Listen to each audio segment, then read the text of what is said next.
हाल ही में एक आरटीआई से इस बात का इंकशाफ हुआ है कि रियासत महाराष्ट्र में 2018 में किसानों की खुदकुशी में गुज़िश्ता बरस की बनिस्बत इजाफा हुआ है। आरटीआई से मिली मालूमात के मुताबिक कांग्रेस के दौरे इक़्तिदार में 6,268 किसानों ने खुदकुशी की थी, जबकि बीजेपी के दौरे हुकूमत में 11,995 किसानों ने खुदकुशी की है। किसानों के बारे में बिल्कुल उन्होंने दुर्लक्ष्य किया, बिल्कुल उनके तरफ देखा भी नहीं, क्या सवाल है वो भी समझ के लेने की उन्होंने कोशिश नहीं की।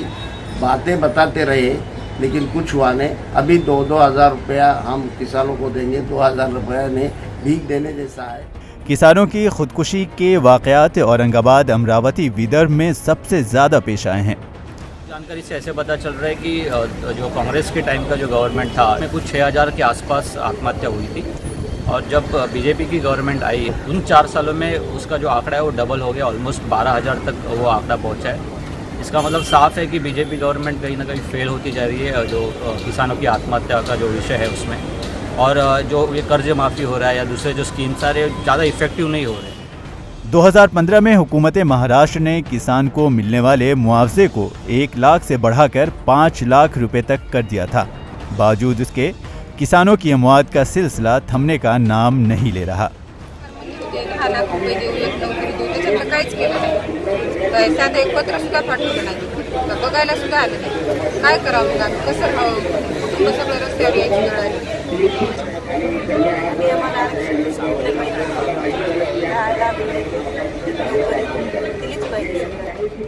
रियासत में किसानों की हालत निहायत दिगरगों है।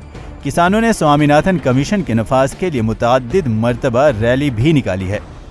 वो किसान बहुत ही नाराज़ है और ये नाराज़गी उनके ध्यान में आई है कि बड़े पैमाने पर इस देश में उनके खिलाफ नाराज़गी है, इसलिए और कुछ नाटक बिटक कर रहे हैं।